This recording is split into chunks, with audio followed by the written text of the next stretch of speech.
They tied me up. They had me lie on the ground. They put a blanket over my head. And at that point, I was basically at their mercy at that. And I breathed in a breath as if it could be my last. And gunshot came. And don't call the police. We have people there. You'll know if you contacted the police. Are you and the kids here? And are you okay? There were horror stories that we heard of other people not being so lucky. I probably did not do enough to help my kids work through that trauma. How old were they at the time, Daniel? My son was probably a freshman and my daughter was probably an 8th grade. Wow, such a hard age for that. And I don't know that there's an easy age, but that's they're very cognizant at that time of what's going on versus, say, a 3 and 4 year old.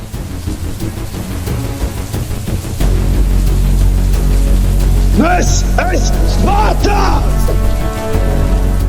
Welcome back to Spartan Leadership. I'm your host, Josh Kosnick, and longtime listeners, I know you're getting a lot of impact, so please be sharing these episodes. We don't do sponsorships, so we're counting on you to spread the word. We've gotten to Europe and Australia. I'd love to get all over the world, all the English-speaking countries, so if you know some people over there across the pond, do your part. Share the episodes. That'll be awesome. And your biggest takeaways as we release these social reels and are tagging our guests, I always like for them to hear what your biggest takeaway was. And I know they like to hear it as well. So please drop a comment as we leave these social reels out there on the interwebs. Man, you guys are in for a treat today. We got a former Army intelligence officer turned entrepreneur and humanitarian with a distinguished military career that saw him jumping out of planes and serving on the front lines. Daniel has faced some of the most intense challenges imaginable. His journey through the highs and lows of military life and his transition back to civilian life offers a wealth of lessons on leadership, resilience, and the true meaning of service. So please welcome Daniel Hammond to the show. Welcome, brother. Thank you so much. I want to meet that guy. You want to meet that guy? He sounds like awesome, right? Well, that is you. I know it's awkward for me too to hear when people intro me. I always get a little bit like, I don't know, skin crawly a little bit in that regard because like we're just normal human beings that have lived a life and we all have our own journey. So I get it, but I try to pay the respects and hype you up as much as possible. Thank you. I appreciate you. So, well, let's start with that early life and military career because I think that leads us really well into some of the leadership stuff you're doing now and some of the cybersecurity and obviously the humanitarian work. What motivated you to join or enlist the Army at what was it, age 23? Right, yeah.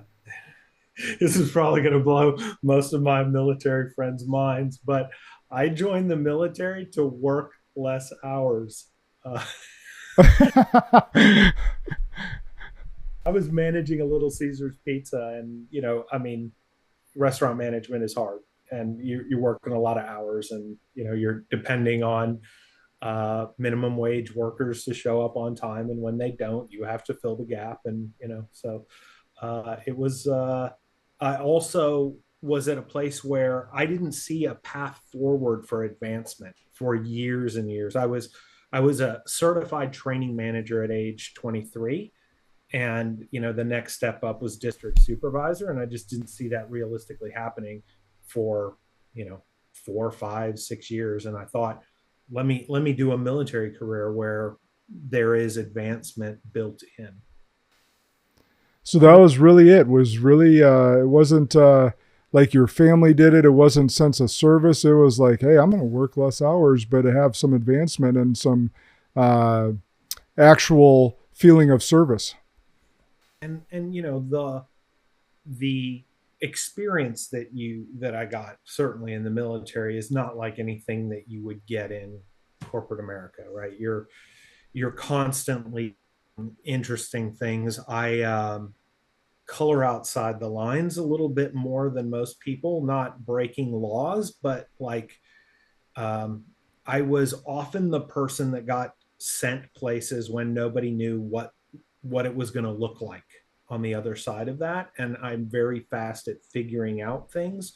So I was always the person that was off doing the thing that was complicated. And so that served me in some ways in that I got a great reputation for accomplishing missions, whatever they were. But also, the military people will know being close to leadership often gets you promoted as fast or faster than being the guy that or woman that can get things done. So, Yeah. No, that's really interesting. So you got in a role for as an signal intelligence analyst. And how did that shape, or yeah, go ahead, where you collector. Okay. So how did that shape your analytical and problem solving skills as you learned that? yes. Fantastic question. One of the things that I've always done is whenever I get into a role, I figure out what does it take to be successful in this role? How can I be the best signals collector that I possibly can be? And then once I learn that, I look at who does this role serve? And then I try to help those people I'm connected to be successful. And so really I went a year and a half of school, right? I learned Spanish. I learned how to fall out of airplanes and live to tell the tale. And then I got to the 82nd Airborne Division where every day was, from first call at like 5 o'clock in the morning for PT all the way until whenever we got released, which was still less hours than working at Little Caesars most of the time. Just making the most out of the day, learning all the things that I could learn and how to accomplish the mission in the most effective way. And typically there's an Army way of doing things, and then there might be the optimized solution that they're never going to buy into. And then you can find, I would manage to thread the needle of finding solutions that were Army enough, but better optimized solutions than basically just whacking away at it with a stick, right? Yeah. So most people, including myself, don't understand what that role does. Could you expand on that a little bit? Yeah. So signals intelligence is basically listening in to conversations via radio or other means, typically radio in the Army, and just hearing what the enemy's doing on the battlefield, providing that information. Intelligence is all about getting the information that we need to fill the understanding gaps that our leadership needs to make best battlefield decisions on a tactical side. There's strategic intelligence as well, which is trying to, find out where the weapons of mass destruction are, for example. So that was one of the things that I chased for a bit.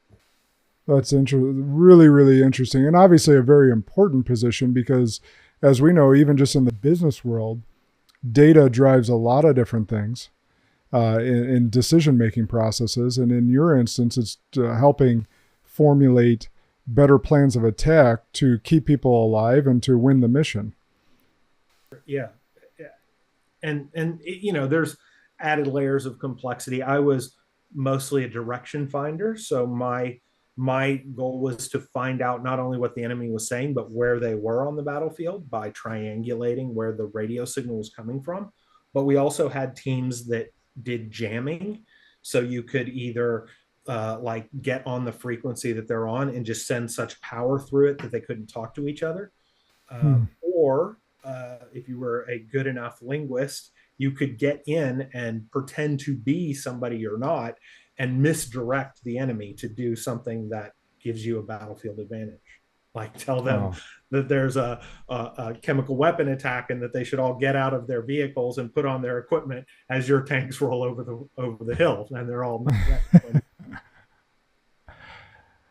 So absolutely fascinating. So let's fast forward a bit and go through, okay, so how did your transition to entrepreneurship? Like, how did your military experience and skills because we actually skipped past a part of you becoming an interrogator, but like you went from, intelligence to interrogator. How did that inform your approach to entrepreneurship and founding Ethereal Rodent Cyber Consulting? Yeah. So there's a lot in there. So Army to Army Reserves, and that's how I became an interrogator, which is effectively human intelligence, right? How do you get information from people that answer those intelligence requirements of leadership. And I was so good at it when I went through the school, they literally handed me a diploma and told me, you should transfer here because you should be teaching this, which I did. I taught interrogation 6 years in the Army Reserves, had a year of deployment overseas, spent a year in Iraq, interrogating the high value detainees, which are, I had 2 of the top 10 people assigned to me, for example. So high level, getting to interrogate on weapons of mass destruction and things of that nature. Transition to teaching as a contract instructor, first at the basic course. And then as they were pushing through a lot of people, I felt like the standards were starting to come down, and I'm not going to say you can do the job if you can't do the job. So my integrity began to be a problem. And so I found another course. I helped design an advanced interrogation and analysis course. So that's how can the interrogators work with the analysts to collect the pieces, and then the analysts assemble the picture.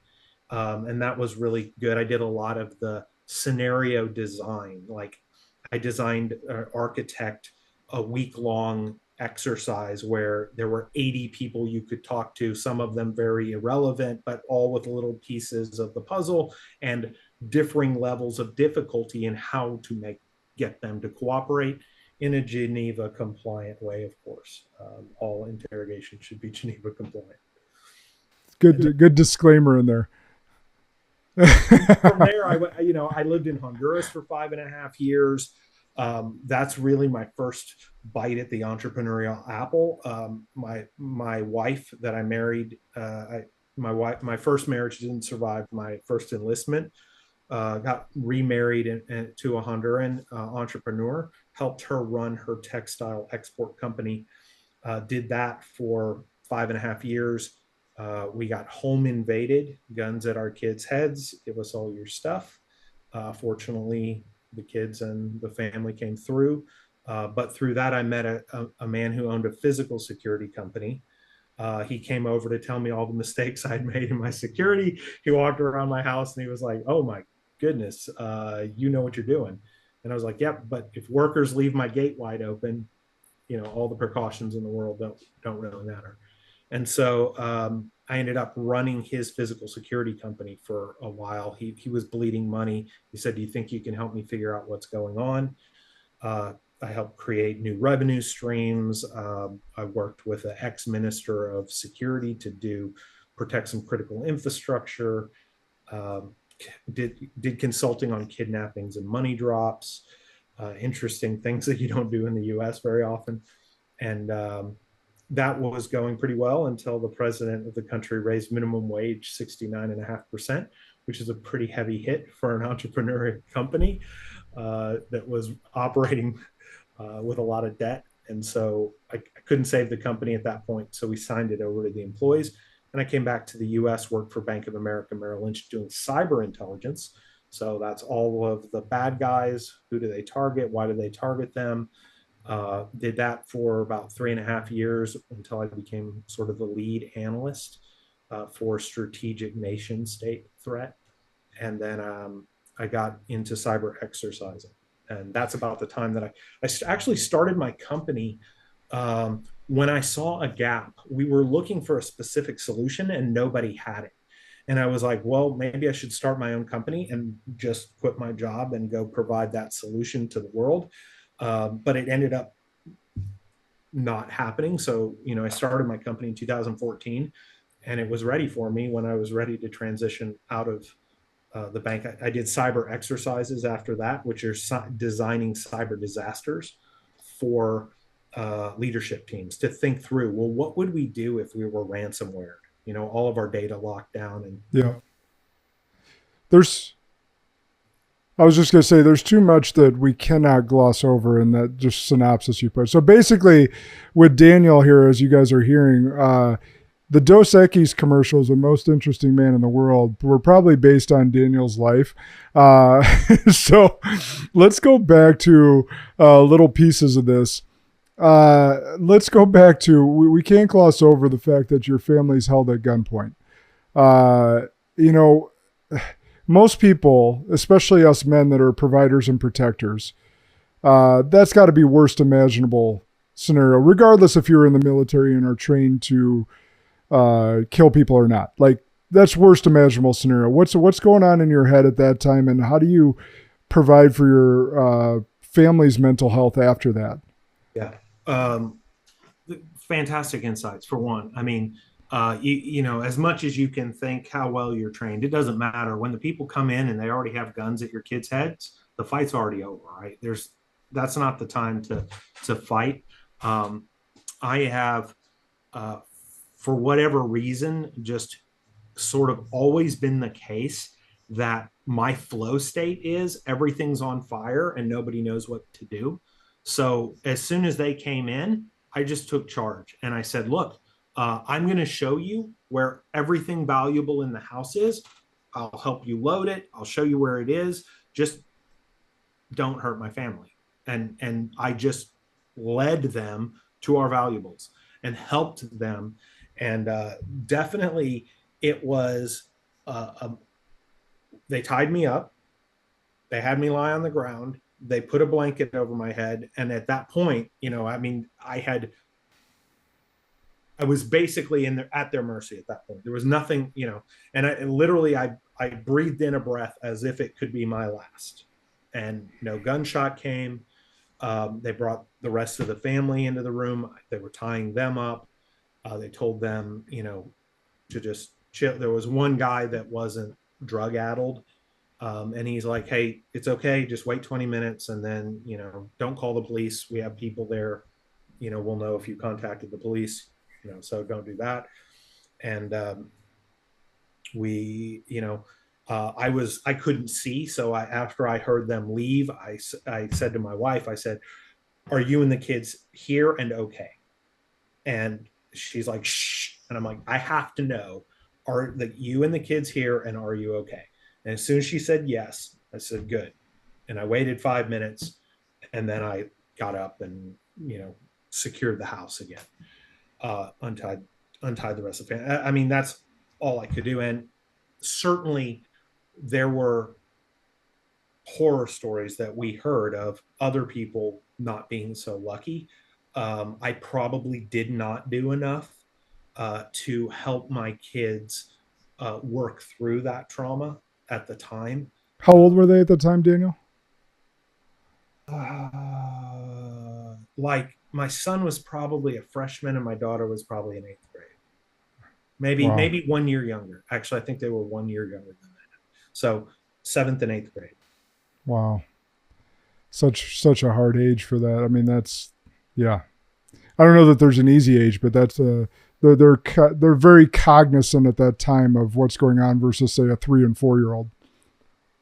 And certainly, you know, one of the other things that I've been involved in is inner healing prayer ministry work, and I've been volunteering in that, and you know, hearing people going through trauma like this and helping them better understand it through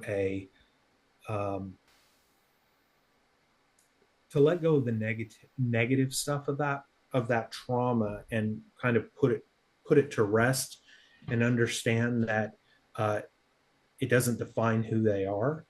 But I haven't still, you know, my kids are not, they don't want to come to dad for that stuff typically. Yeah. So for you though, as a man, as a provider, as a protector, someone that was trained by the military, how did you overcome that scenario of feeling completely helpless? I've always been a look on the bright side. I mean, when looking back to the past, right? It's you know, I mean, once they were in the house, what happened effectively from my point of view was the best possible outcome, right? You know, at one point they were threatening my daughter, you know, and sell her or whatever else, right? And you know, my wife wrapped herself around, I was already tied up at that time, my wife basically wrapped herself around our daughter and said, over my dead body. So if you want to know who the hero of the story is, it was definitely my wife. And they let it go. They didn't have to, but they let it go. And so, Yeah.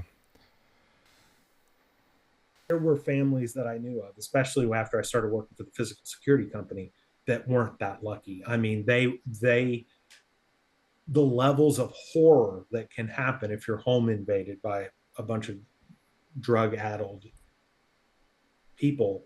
I mean, if you can imagine the worst case scenario, it's probably worse than you can imagine. Yeah. Yeah. And then there was another piece of your story that I wanted to dig into a little bit that, who came to mind, so what you said was that you were in charge of interrogating 2 of the top 10 biggest criminals in the Middle East at that time. And what made you so effective? Like, it came to mind, the FBI interrogator that's become famous for writing the book, Never Split the Difference. I think his name's Chris Voss. Is there,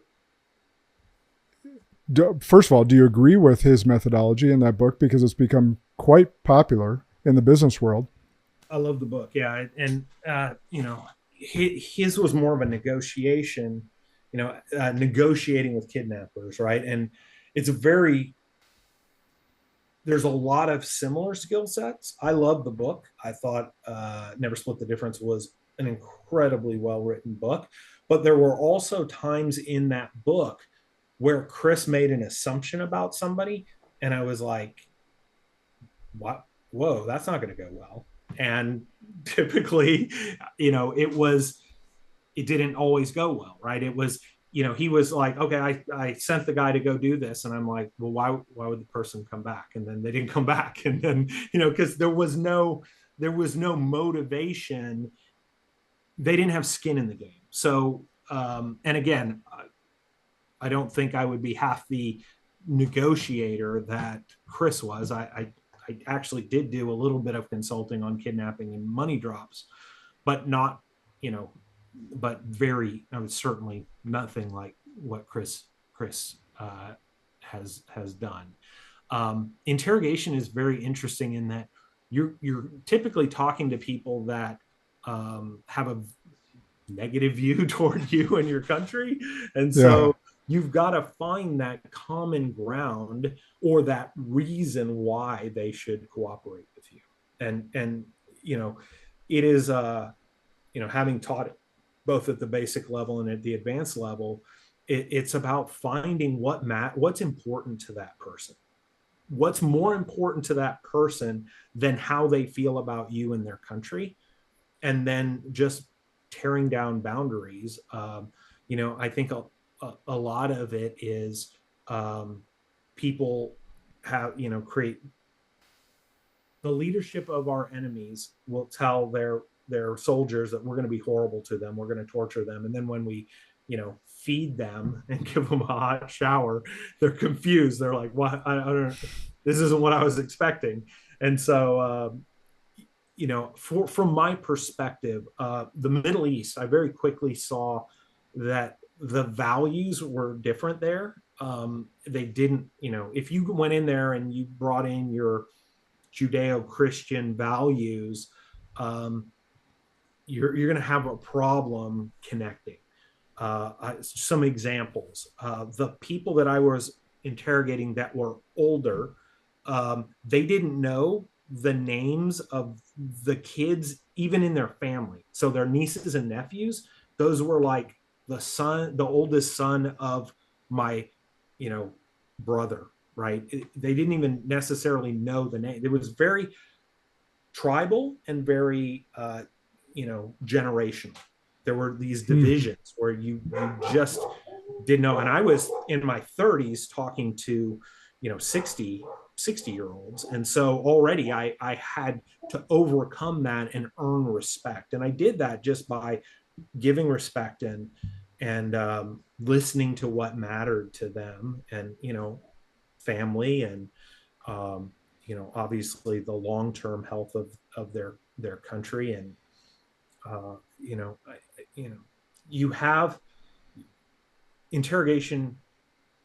There are lines like, the Geneva Convention. You can't pretend to be a doctor, a lawyer, an NGO, but I can pretend to be any rank that I want. I can not tell them I'm an interrogator. I can just tell them I'm a clerk. I can tell them I'm a commander. Within that, you have some room to play. So, but for every deception, it's something you've got to keep track of. So from my perspective, I found it best just to be honest with people. And I tended to build rapport very quickly. I think, I'm also a person of faith. So I had spent 6 months in Iraq doing nothing, just playing cards, like 16 hours a day with nothing to do. And then once we got to this facility, I had scientists, I had bankers, I had generals, I had politicians, I had intelligence people, but I didn't really have somebody that was like hard to break, right? I got everybody's cooperation pretty quickly. And so I literally prayed one day. I said, God, I didn't want to be here. At least give me someone where I can see, am I as good of an interrogator as I think I am, right? And 48 hours later, they caught Chemical Ali, who was the 5th most wanted person in Iraq. We thought we had killed him. So it's like he's back from the dead, and they assigned him to me. And so that was an interesting, just how things aligned. And then I saw how things had to fall into place, and both on the external side, right? To be successful for my commander, not all of the things that we were doing were following doctrine, because we were a joint facility. And so people were obviously always following the law, but we weren't doing things by the interrogator book, right? And so I literally went to the general in charge and I said, can I get an exemption from the policy so that I can follow doctrine? And that was critical, because otherwise just anybody could talk to the people. And I wanted to make sure that only I was the only person that could talk to this, to Ali. And, that set. And then when I worked with him, it was just a matter of what's important to him, where we're going to build a relationship where he'll tell me what I want to know. And, I always made sure at the end of every interrogation, which is typically 2 hours, asking, what's going on? Is there anything that I can help with, within the camp? So that it wasn't just so that they could see that, hey, I also care about you. And if they said, hey, there's a plumbing problem, I went and I took the time and I wrote up the report, and then that stuff got fixed. And, one day I came into the camp with my boss, and across the field, there were 2 detainees out, getting some exercise. And one of them just like starts shaking the other one, and he points to me and he starts waving. And my boss was like, why are those prisoners waving to an interrogator walking into the facility? And I was just like, my reputation was such, in the 9 months that I was interrogating, I know of one time that I didn't tell the whole truth, and I got caught in a quick question that I didn't want them to know the answer to, and so I fudged. Yeah. Well, you said so. I actually wanted to key on that because it's a very key point that you said quickly. And you said that you didn't say it in this way, but I'm going to say it in a way that everyone will resonate with, is that if you don't ever tell a lie, you don't have to remember what you said. You used to use the word deception, right? And then you have to keep track of all those deceptions because you're trying to continue on with a narrative. So this is a very important life principle, whether it's with your kids, your spouse, your business associates, whatever it may be. Just be honest and truthful, because every lie or deception you tell, you got to now remember, and that takes mental capacity and space. And frankly, it's just obviously not the moral thing to do anyhow. And again, there's nothing that says I can't lie beyond the rules of the Geneva Convention, right? But I didn't need to, and you're 100% right. I'm so much more, when people, I helped design a course on detecting deception, right? When people are juggling lies, they have to think about, how do I say something so that it doesn't contradict what I said before? And so you're slower to answer. There's cues that bleed out. I was watching a detainee that I wasn't assigned to at the time, and it was not a trained interrogator that was doing the questioning, and it got a little bit boring. But what I kept seeing from their body language was, I don't know, or no, definitely not. And if it had been recorded, which it wasn't, but if it had been and you had fast forwarded it just would have been like this the whole time. That was his body language for 2 hours. And then all of a sudden they asked a question, and the detainee was like, no, I don't know anything about that. And so I wrote down that question, and that was a question where there was some deception, right? Because he broke the pattern, the baseline of his communication style. Yeah. And so, those are some of the tactics and techniques of being an interrogator. And it's harder when you're in the room.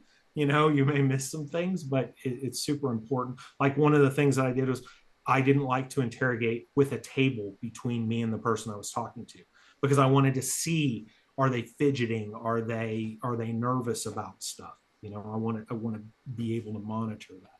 But you also put yourself in the same thing, right? If you're telling lies, now they can see your body language.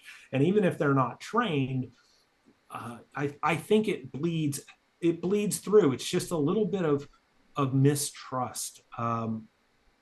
I had a friend of mine, and I had worked out to kind of get this who I am in a word. And one of the things that came out in that was, he said, he read my sentence, and he goes, I'll tell you what, Daniel, that all of that's true, but you build trust faster than anybody else I've ever met. And I think it's because I care. I always care about the person, no matter what they've done. And literally, having sat across from somebody that's probably responsible for 100,000 or more deaths, I can say that pretty, having been home invaded, again, I was looking to help them get what they wanted so that they didn't hurt my family, right? It's a matter of that. And then just being honest with people and telling them, if they ask for something I can't do, let them know, hey, I don't think I can do that. I'll put in the request. And then when it happened, that just built even more connection. Yeah. This is like talking to De Niro from Meet the Parents, right? A human lie detector. But I could talk to you a bit about this all day, but I want to continue on because I know you got much more impact to give. So shifting gears, to what would be like one piece of advice you'd give someone transitioning out of the military and either to entrepreneurship, job, or humanitarian work, because you've done all three of these things? Yeah. So stepping into corporate was a bit of a culture shock. I would look for a mentor who came out of the military that is at least 1 or 2 levels higher than you in the organization, but ideally somewhere in the structure in which you're serving, right? If there's an affinity group for veterans in the organization, and while I was in corporate America, I did help start some of those, because I think it's a good place for veterans to kind of talk about, hey, how is this different than the military structure, right? I mean, in some ways in the military, you're going to get to a place where it's time to promote you, up to the level of your ability, whatever that is. And obviously each branch of service is a little bit different. But in corporate, sometimes you've got to move laterally to go up. And sometimes you can do that much faster than you would be able to. But if you're just doing your role to the best of your ability, you might miss out on some opportunity to move over and up. And even sometimes you have to step down in an organization to move in a place that's growing, where your talents and gifts can help accelerate your growth. In the Yeah. entrepreneurial world, it's all about connection. Who should you be talking to? I joined John Maxwell team, and really went through all of their training. I thought that was really good. I also was blessed to be able to join Strategic Coach, so I worked got coached by Dan Sullivan, and so just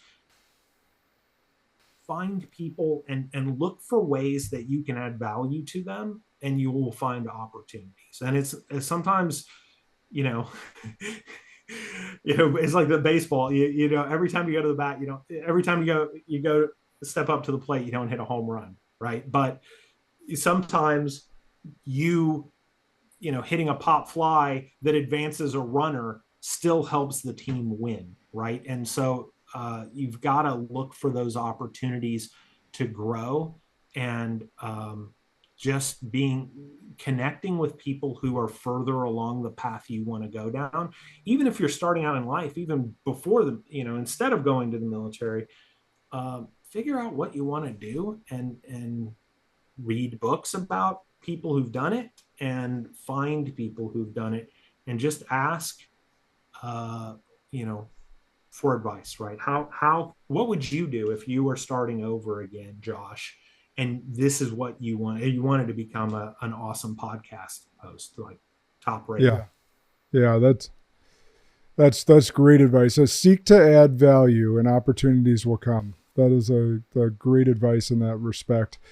Before we get into some of your work, humanitarian work, you transition from human security to cybersecurity, which is vastly different. Yeah, it's a little different. Yeah, it's vastly different. Like I told you as we started this, technology is not my thing. I can deal with humans on all day long. That's vastly different. How did that transition go? And because you're a well sought out, like for those he'll be humble, but he's designed processes for some of the biggest fintech companies in the world.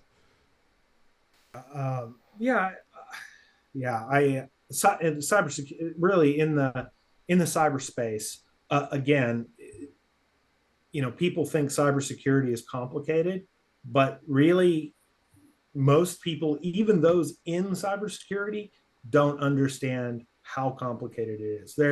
There's like over 200 roles in cybersecurity, and so most people couldn't name more than maybe 25 of them. So, but fortunately I was at a Fortune 500 company that had a team of 2,000, and my team touched all of those roles. So I got to understand. And again, like I told you before, one of the things that I like to do is find out, well, what is it that Josh does, and how can I better serve Josh? In fact, I even asked you before the podcast, right? What does a win look like for you? Because I want to deliver for your audience. I want to help you get your message out in all that I do.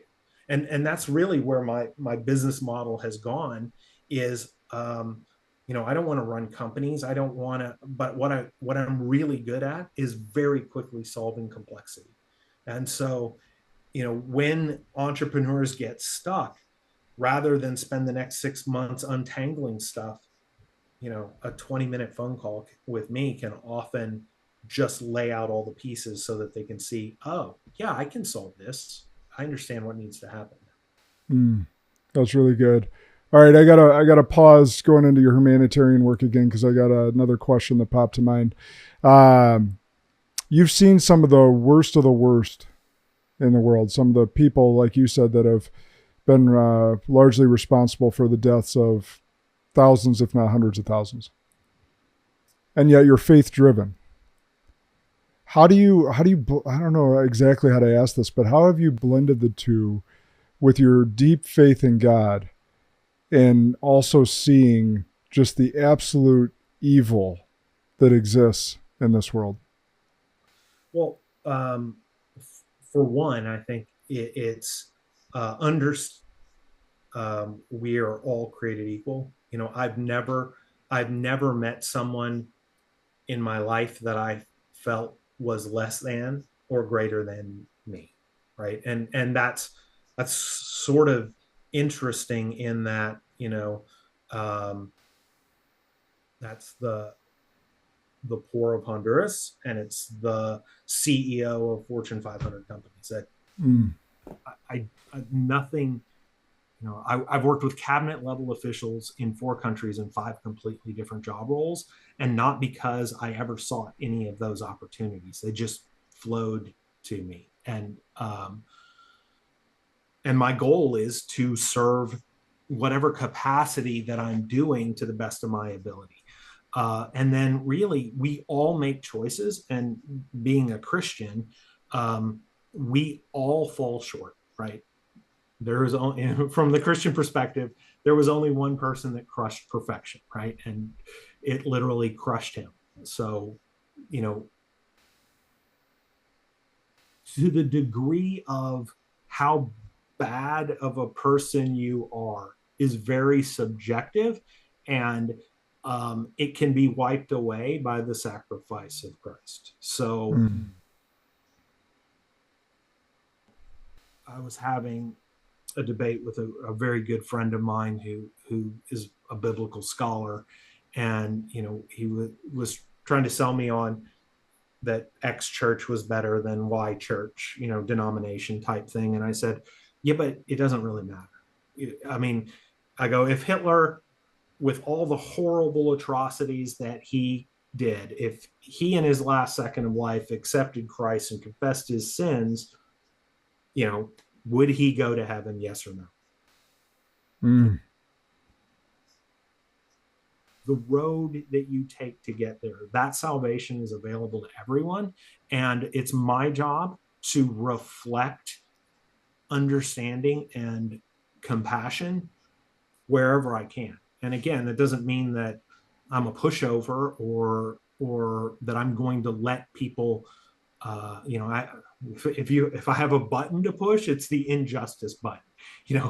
As soon as I see something that's not fair, all right. If it's the gym that, charged my wife an extra fee and drug their feet on canceling your subscription an extra month, or it's, I will tell you, I think what the U.S. is doing right now in regards to illegal immigration is absolutely wrong.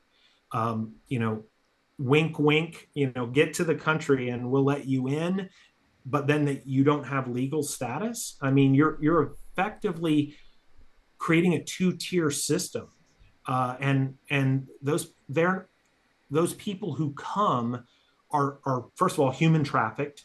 Horrible atrocities happen to them, and then on top of that, they get here, they're given jobs, and people can rip them off. They're not protected because they can't go complain because they could get deported. And so, for me, how far of a gap is that from actual slavery, right? It's a great question. Not for either of us to answer, but it's something that's not posed like that. I've never heard it posed like that. And because you have a wife from Honduras, I have family members that are from other countries that went through immigration the proper way. And now they see what's happening now. And it's like, well, why did it take me 7 or 8 years and do this the right way and go through all the hardships that I had to go through to do this? And now, there's a whole lot wrong with what's going on with that. So let's talk about humanitarian work, because I've alluded to it a couple times. What inspired you to focus on humanitarian efforts in Central America, particularly in establishing a modern nursing school in Honduras, where you were held at gunpoint, and your family was held at gunpoint? And how do you believe this work contributes to addressing, more broader social issues like migration that you just referenced? Thank you. again, this is much like my getting assigned Ali. You know, the dominoes that fell that got us involved in this, where it was like, a bank shot that nobody could believe, right?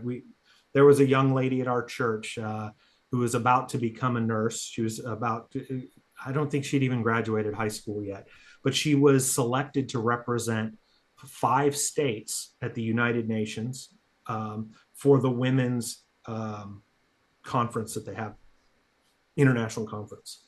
And, one of the priests from our church went with her, and that priest ran into another priest from Honduras in a chapel in the UN. She didn't speak English. Our priest didn't speak Spanish, but she said, someone, build me school. And they exchanged numbers. They prayed for each other in languages that they didn't understand. And then that opportunity came to us because they needed somebody to translate. So my wife said, yeah, sure, I'll be the bridge. And it turns out she was a priest from Honduras. She had started a nursing school. It wasn't up to code. And so we prayed about it and we said, well, we have no idea. We thought it would be like, oh my gosh, how are we going to raise $50,000 on top of, all the other things that we're doing? But we said yes. And then really God brought us the partners. I live in Texas. I went to Florida for a wedding, and I'm sitting at a table with a guy, and he goes, what do you do? And I told him what I did. And then I mentioned this nursing school project. And he goes, tell me about that. And I go, well, my wife and I have agreed to build a nursing school in Honduras. And he said, my partner and I are looking for a educational nonprofit in Honduras to support. And he goes, my partner's from Siguatepeque. Wow. To check it out. And he goes, we're going to be there in 3 weeks. This is all God-led. Wow. They all went, and we said yes. And over 5 years, we worked with the Episcopal Bishop of Honduras, who's an amazing leader. And we ended up raising $235,000, and we built a modern facility for the school that was training basically single moms that didn't have any kind of vocation, and they needed a way to support their kids. It was a huge sacrifice for them. When we started, it was a 3-year program, and especially in that last year, they have to work full time for free, service hours, right? And so it was a huge sacrifice, plus pay for the tuition, which obviously we kept as low as possible. But again, it was not an inconsequential investment in their bigger futures. And then these graduates went on to fill critical roles because there just are not enough medical people in this area. And I mean, some of them go out and return to their villages, and they're literally the primary caregiver for their village and, probably 3 or 4 villages around them, because there's just no medical trained people there. So it really is a transformational school / ministry that we were really blessed to be part of. And at the dedication of our school, we even had the Episcopal bishops from Guatemala and El Salvador come. And really that whole thing just, again, led to us saying, hey, we'll check out. We asked the bishops, what is your biggest problem? And they said, it's the people leaving our country. They're leaving their families behind. They're going to the US. It's creating a lot of problems. It's also it's a talent bleed. The most entrepreneurial people are leaving that country, which means their opportunities just keep getting worse because it's all the risk takers that are leaving. Where's that leave the country? It really, there's a fantastic YouTube video about gumballs and immigration. Highly recommend Googling that to anybody who's watching the podcast. It really does show you can't solve the problem by inviting everybody here. It doesn't work. Yeah. Actually, to your point there, one of my best friends is immigrant from El Salvador. And his mother fled the gangs at that time in the 80s from El Salvador to Compton, of all places, one of the largest populations of gangs in America. But it was still better than El Salvador. And to this day, now he is a phenomenal entrepreneur, and the medical director of an emergency room here in the Wisconsin area. So you talk about that talent bleed, like Nestor is a direct result of that. But now it's interesting, as I've talked about him on a previous podcast, but the leader of El Salvador that they have now is really cleaning things up and trying to right the ship. Agreed. In fact, I went with the John Maxwell team to the Dominican Republic to do country transformation, which is kind of empower the people to do values-based leadership training across 8 different verticals, government, police, military, schools, sports, churches, groups like that, entrepreneurs. It was an unbelievable. There were 185 coaches that all volunteered our time and paid to go there to kind of train the trainer. And we trained almost 25,000 people. And that's 2 of the ministry leaders that the first one I was sort of the coach for, and the second one I ended up being the interpreter.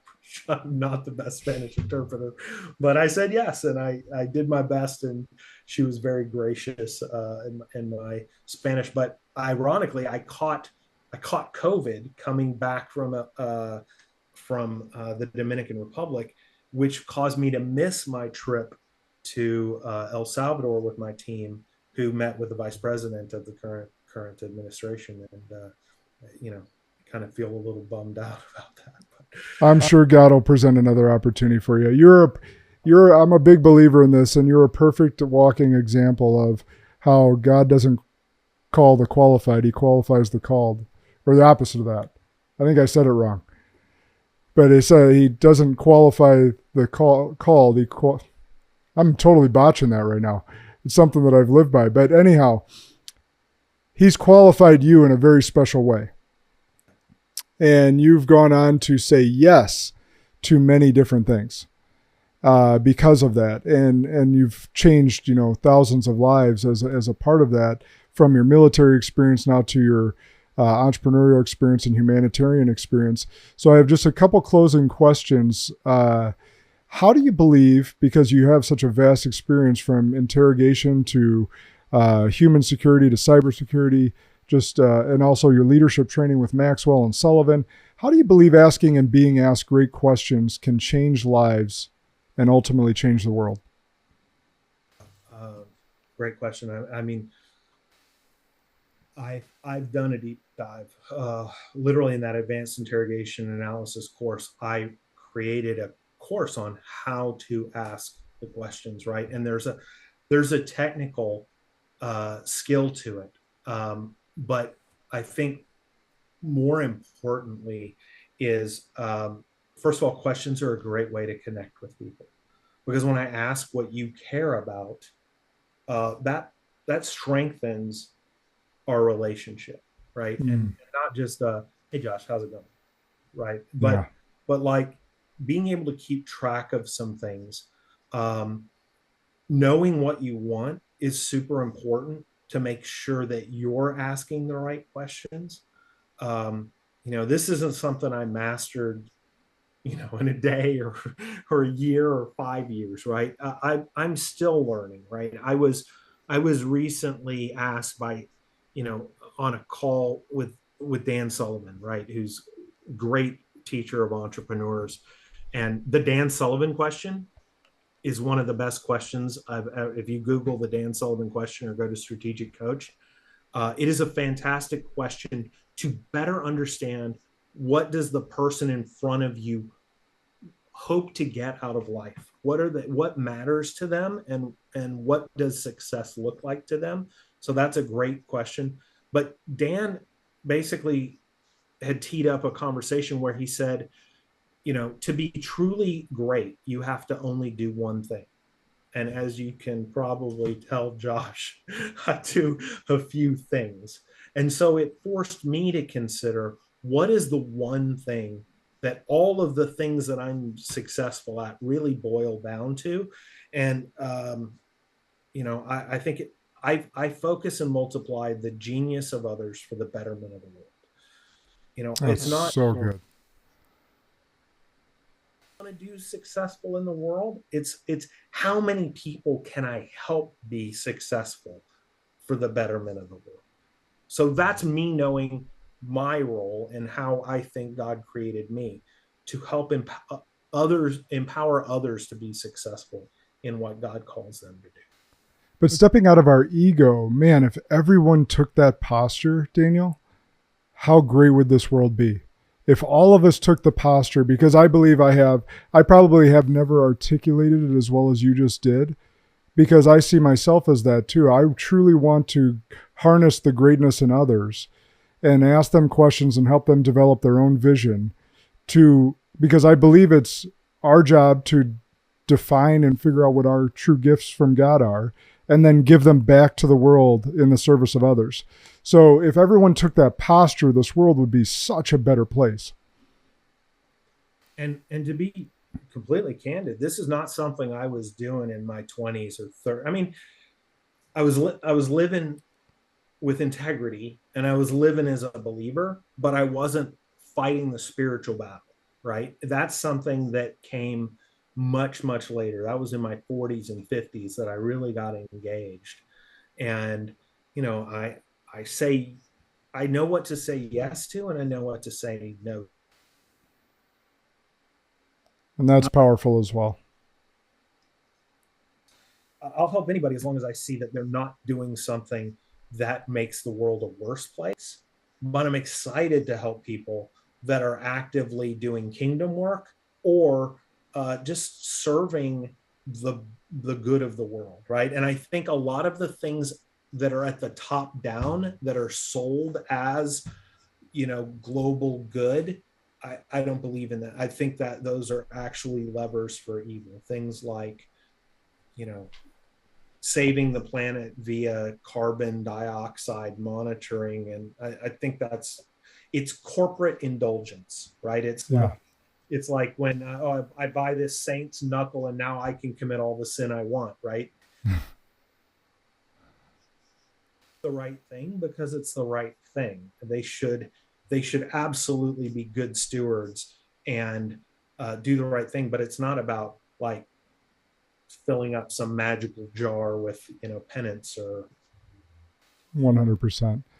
Well, we've unfortunately run out of time because this has been an awesome conversation. But my final question is always this: what's an unpopular belief that you hold to be true that you believe others would vehemently or mostly disagree with you on?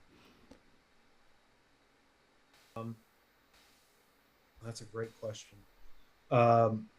Everyone's redeemable, for sure, and forgiveness is critical to your spiritual well-being. So I am a living testament of that. It's noticeable.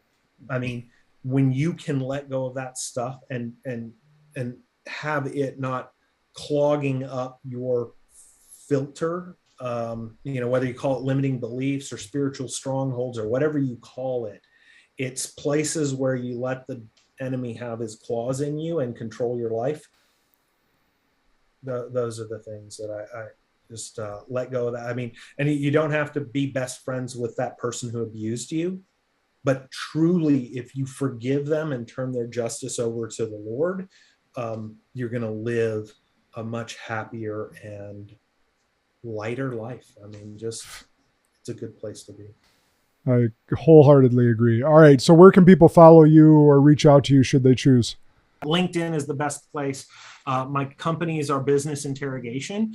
I renamed Ethereal Road and Cyber Consulting. And I have an operating system called Customer-Driven Leadership, which is empower your people to build the company you want to run and incentivize them as they succeed in giving you that company. It's absolute genius. My partner, Dr. Ted Anders, created that system in the mid-90s. It's a bottom-up operating system that I think can really give 10x or 100x growth. I love it. Well, everybody hit that up. Make sure to hit up his LinkedIn like he requested. And remember, Spartans, the good and great are the enemies of possible. Lead like a Spartan today.